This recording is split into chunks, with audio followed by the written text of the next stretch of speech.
Samajwadi party के राष्ट्रीय अध्यक्ष अखिलेश यादव अपनी सरकार में गरीबों की बस्तियां उजड़वाकर उन पर अपने भूतों से मुकदमा दर्ज करवाते थे। सन 2013 में थाना काकादेव में भी एक मुकदमा गरीबों की बस्तियों को उजड़वाकर गरीबों पर 307 आईपीसी का लिखवाया गया था। इस मुकदमे की सुनवाई कानपुर कचहरी की एडीजे 8 कोर्ट में चल रही है, जिसका एसटी नंबर 458/17 है। इस मुकदमे का मुकदमावादी आज तक कोर्ट में नहीं आया है, इसीलिए खबर में वादी को अखिलेश यादव का भूत कहकर के संबोधित किया गया है। समाजवादी पार्टी के राष्ट्रीय अध्यक्ष अखिलेश यादव पूरे देश में इस समय अपने आप को बहुत ही पाक साफ और सच्चा बताते हुए यह कहते हुए नजर आते हैं कि अगर इंडिया गठबंधन जीता तो देश के हालात बदल जाएंगे। तो आज इस खबर को आप लोग जरूर देखें और जितने भी लोग हैं इसे ज्यादा से ज्यादा लोगों तक पहुंचाएं। हम समाजवादी पार्टी के राष्ट्रीय अध्यक्ष अखिलेश यादव की सरकार की गुंडई का एक प्रत्यक्ष प्रमाण दिखा रहे हैं। हो सकता है कि आपकी आंखों में आंसू आ जाएं। हम कानपुर नगर के थाना काकादेव क्षेत्र स्थित गीता नगर बिरहाना के पास खड़े हैं और ठीक हमारे पीछे एक 85 से 90 साल के बुजुर्ग बैठे हुए हैं।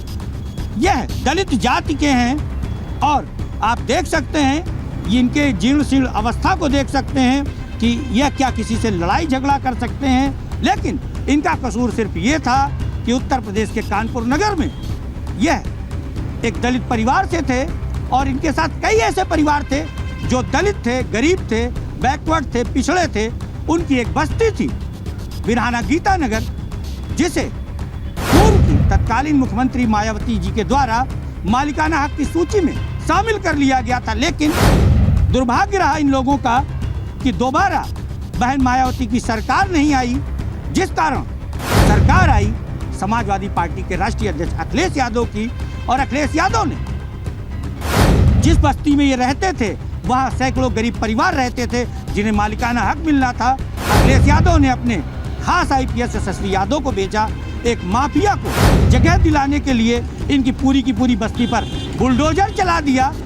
उस बस्ती को भी हम दिखाएंगे, हालांकि बस्ती को नहीं दिखा पाएंगे, बस्ती खत्म है, लेकिन बस्ती की जगह जो इमारत खड़ी है वो भी हम दिखाएंगे। लेकिन अब हम आपको बताएं कि इनकी बस्ती को भी गिराया गया और यह लोग विरोध न कर सकें, इसलिए इन पर आईपीसी के सेक्शन 307 का एक झूठा मुकदमा लिखा गया। उसमें लगभग 3 से 4 दर्जन वृद्ध लोग और युवा लोग आरोपी बनाए गए। और एक बात और हम आपको बता दें कि इस मुकदमे को दर्ज कराने के लिए अखिलेश यादव ने एक भूत का सहारा लिया था।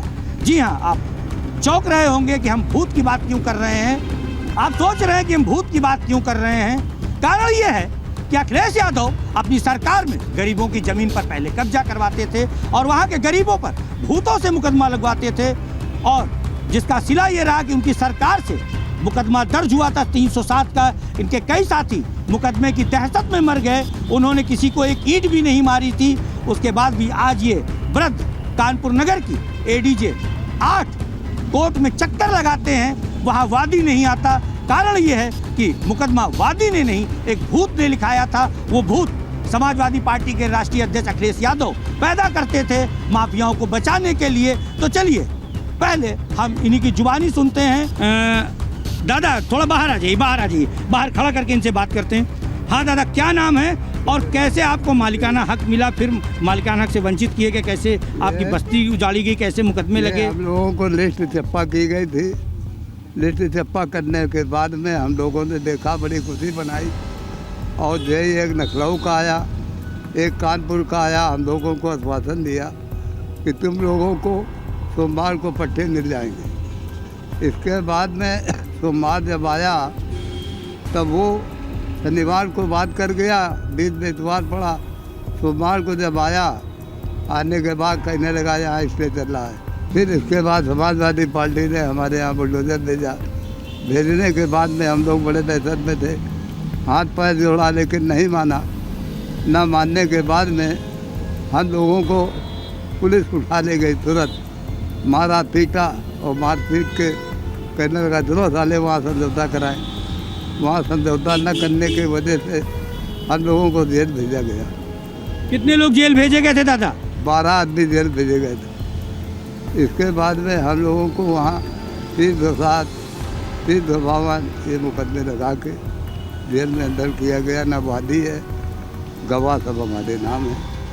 गवाह आते तो कोई हम लोगों को पहचान नहीं, वादी आता है? वादी मुकदमे नहीं का आता है, आज तक नहीं आया ना हम लोगों ने देखा। क्या मान लिया जाए, वादी कोई भूत है? भूत है, ये वादी भूत है। भूत है? भूत है। अच्छा, कै साल से आप मुकदमा लड़ रहे हैं? ये सन 13 से लड़ रहे हैं। सन 13 से वादी नहीं आया? वादी आज तक नहीं आया ना हम अच्छा, लोगों ने ये बताइए, इस बीच इस मुकदमे में जो आरोपी थे उनमें से कितने आरोपी मर गए? 3 बुढ़े मर गए हैं, एक लड़का जवान अभी दहशत खा के मर गया है। क्या क्या नाम है जो मर गए हैं? एक उमेश श्रीवास्तव, एक मन्नूलाल, एक सुनील। नौजवान लड़का दहशत में मर गया है 307 के। और ये लोगों के बच्चे छोटे छोटे हैं। हम लोग झोपड़ी में रह रहे हैं, इस काबिल नहीं है कि कमा खा सके। 85 साल की बात। देख सकते हैं आप कि दादा जिनके पास अपनी खुद की छत थी, समाजवादी पार्टी के अध्यक्ष अखिलेश यादव ने उनकी सरकार में इनका घर छीन लिया था। एक कोई भले मानस है जिन्होंने अपने बंगले के आगे इन्हें झोपड़ा डाल करके रहने के लिए दिया है। हम यहीं से आपको अपने कैमरा पर्सन के माध्यम से दिखाते हैं, जो आपको सामने ऊंची सी बिल्डिंग नजर आ रही है, वहीं पर इन बुजुर्ग की बस्ती हुआ करती थी, अपना खुद का आशियाना था।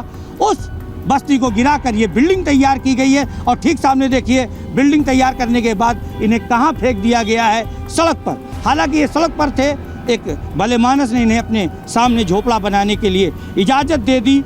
तो आप देख सकते हैं कि ये बुजुर्ग, इनका चेहरा, इनकी लगभग 90 साल उम्र है और वर्ष 2013 में लगभग इनकी उम्र जो रही होगी वो 77-76 रही होगी और 75 रही होगी, 75 बता रहे हैं।